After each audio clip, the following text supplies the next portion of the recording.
Hello guys, स्वागत है आपका study with Aman cool channel में।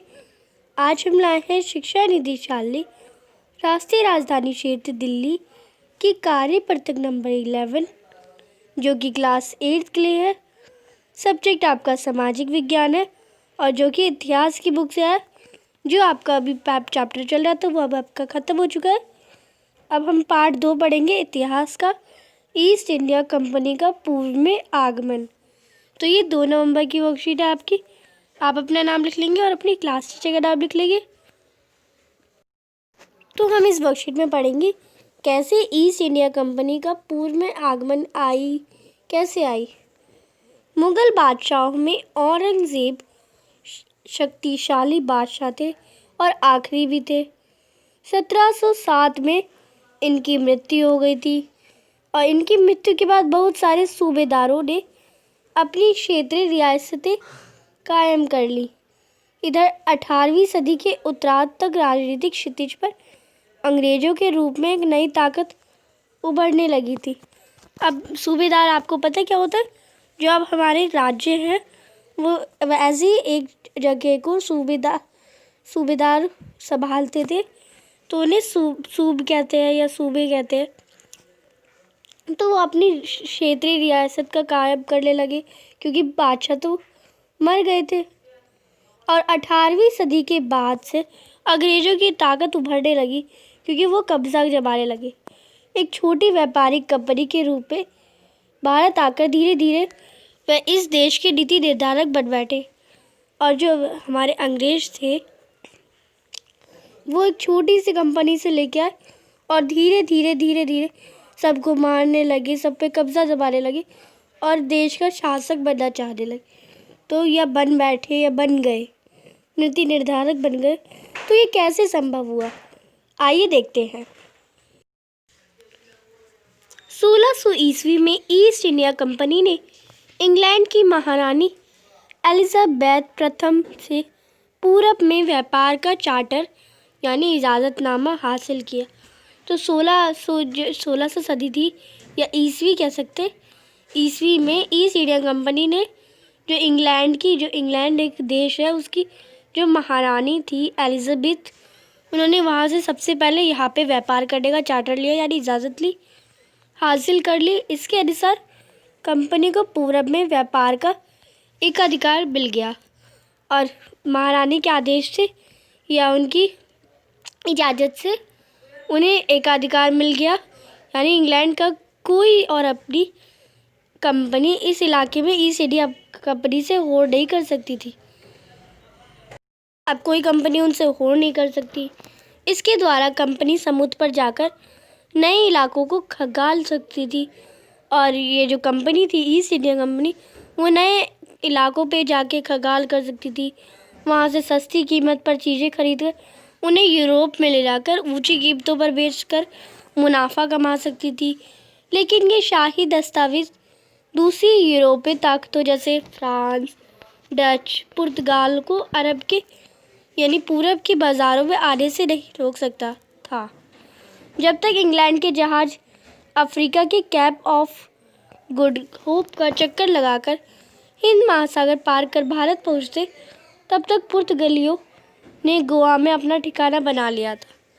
तो यहाँ आपको एक पॉइंट बताया गया है कि जो हमारा देश यूरोप से हमारे देश से भारत से लोग सस्ती चीज़ें सस्ते दामों पे खरीदते थे और अपने देश इंग्लैंड में बेचते थे महंगे दामों पे अंग्रेज। तो सेकंड पॉइंट है आपका यूरोप के बाज़ारों में भारत के बने बारीक सूती कपड़े और जो यूरोप के बाज़ार थे वो भारत से बने हुए सूती कपड़े, रेशम और काली मिर्च, लौंग, इलायची और दालचीनी की ज़बरदस्त मांग थी और वो यहाँ से सस्ते दामों पे ले जाते थे और वहाँ महंगे दामों पे बेचते थे क्योंकि ये सब मांग में था। सभी यूरोपीय कंपनी के बीच बढ़ती प्रतिस्पर्धा के कारण भारत में इन वस्तुओं की कीमत बढ़ने लगी और यूरोपीय कंपनी थी उनकी प्रतिस्पर्धा यानी कंपटीशन के कारण ये जो वस्तु थी उनकी कीमत बढ़ने लगी भारत में और मुनाफा जो था वो घटने लगा। अब बाज़ारों पर कब्जा करने की इस होड़ ने कंपनी के बीच लड़ाइयाँ शुरू शुरू करवा दी। अब कुछ कंपनी थी कि ये माल हम खरीदेंगे, ऐसे लड़ाई हो गई और धीरे धीरे इन लड़ाइयों की वजह से उन्होंने अपने आप को सुरक्षित करने के लिए बस्तियों की किलेबंदी करनी शुरू कर दी। और जो बस्तियाँ थी वहाँ पे उन्होंने किले बनाने लगे और किलेबंदी शुरू कर दी।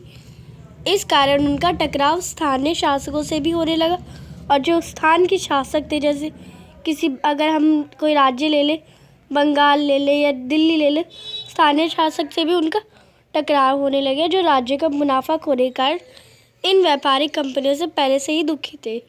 तो राज्य का तो मुनाफा खो ही जाता था और स्थान का भी खो जाता था तो उदाहरण के तौर पर आप बंगाल के सूबे को देखते हैं। तो अब बंगाल के सूबे को देखते हैं, यानी बंगाल राज्य था, उसके पहले के समय तो सूबे बोलते थे, इसलिए सूबे को देखेंगे।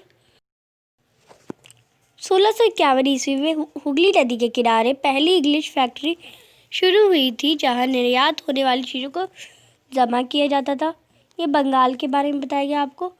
सेकेंड है, जैसे जैसे व्यापार फैला, कंपनी ने सौदागरों और व्यापारियों को फैक्ट्रियों के आसपास तो व्यापार बढ़ने लगा, तो फैक्ट्रियों के आसपास ही उन्हें बसने के लिए या रहने के लिए प्रेरित किया। फिर 1696 तक आते आते कंपनी ने इस आबादी के कारण या आबादी के चारों तरफ एक किला बनाना शुरू कर दिया। अब वो जो बसने लगे जहाँ लोग, वहाँ पे उसके चारों तरफ एक किला बनाना शुरू कर दिया। 1698 में मुग़ल अफसरों को रिश्वत देकर 3 गांव की ज़मींदारी भी खरीद ली। और जो मुग़ल अफसर थे, जो बंगाल के मुग़ल अफसर थे, उन्हें रिश्वत दे दी और 3 गांव की ज़मींदारी ले ली या खरीद ली, जिसमें एक गांव था कालीकाता। तो आज उसे कलकत्ता कहते हैं या कोलकाता कहते हैं, जो बाद में अंग्रेज़ों ने उसे कलकत्ता कहा और अब उसे कोलकाता कहते हैं या कोलकाता कहा जाता है। अब कंपनी ने मुग़ल बादशाह औरंगज़ेब से फरमान प्राप्त किया, जिसके अनुसार कंपनी बिना शुल्क चुकाए व्यापार कर सकती थी। हालांकि यह अधिकार सिर्फ कंपनी को मिला था, ना कि कंपनी के अफसरों के निजी व्यापार के लिए, लेकिन उन्होंने भी शुल्क चुकाने से इनकार कर दिया, जिससे बंगाल में राजस्व वसूली बहुत कम हो गई। नतीजे ये हुआ कि बंगाल के नवाब मुर्शिद कुली खान ने इसका विरोध किया और ऐसे उन्होंने विरोध किया, और जिससे जो ईस्ट इंडिया कंपनी का अंग्रेज़ों का हमारे ऊपर शासन चला। तो ये अब आपके क्वेश्चन दिए गए हैं। फर्स्ट क्वेश्चन है आपका, ईस्ट इंडिया कंपनी को व्यापार के एकाधिकार चार्टर से क्या फ़ायदा मिला। तो फर्स्ट क्वेश्चन का आंसर करने से पहले आपको इस वीडियो में आई बटन दिख रहा होगा, आप वीडियो को क्लिक करेंगे तो आपको यहाँ पे आई बटन दिख रहा होगा, तो उस आई बटन पे आप क्लिक करेंगे, आपको नेक्स्ट वर्कशीट जो आपकी इंग्लिश की है वो भी मिल जाएगी। और आपको हिंदी मीडियम ये वर्कशीट है, इंग्लिश मीडियम में चाहिए तो वो भी मिल जाएगी। और वर्कशीट्स का लिंक आपको डिस्क्रिप्शन बॉक्स में मिल जाएगा और वर्कशीट की वीडियो का भी मिल जाएगा। और मैंने आपको कहा था कि मेरा कम्युनिटी टैब ओपन हो चुका है और मैंने उसमें आपके लिए पोल डाला, आप उस पोल को करें और उसमें जाके वोट करें। वोट करना आपके लिए ज़रूरी है। तो आपका फर्स्ट क्वेश्चन का आंसर, ईस्ट इंडिया कंपनी को व्यापार के एकाधिकार चार्टर से ये फ़ायदा मिला कि अब कोई और कंपनी भारत में ईस्ट इंडिया कंपनी में होड़ नहीं कर सकती। सेकंड क्वेश्चन है आपका, यूरोपीय व्यापारी भारत की किन वस्तुओं को यूरोप ले जाकर बेचना चाहते थे, धीरे धीरे उनका मुनाफा कम क्यों होने लगा।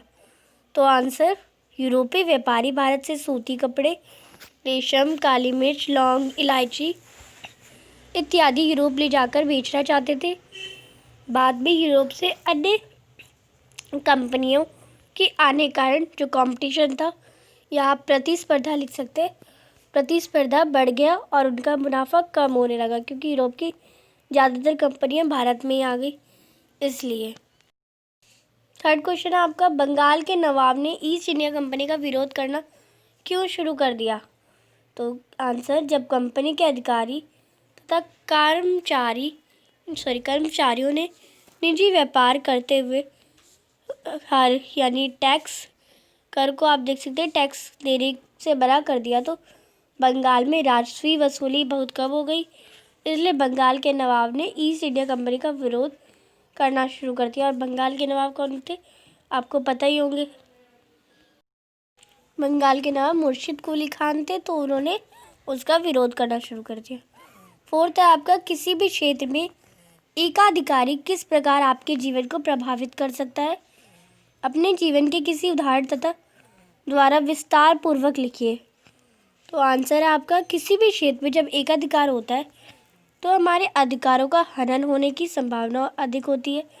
उदाहरण के लिए, जब मैं गर्मियों की छुट्टी में गाँव जाता हूँ तो वहाँ पर फास्ट फूड की एक ही दुकान है और दुकानदार केवल ऊंचे दाम वसूलता है, बल्कि गुणवत्ता भी खराब होती है और साथ ही साथ उनका व्यवहार भी अच्छा नहीं होता।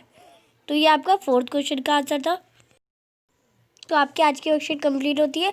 आपको नेक्स्ट वर्कशीट चाहिए तो आप आई बटन में क्लिक कर सकते हैं एंड आपको डिस्क्रिप्शन बॉक्स में भी उसका लिंक मिल जाएगा।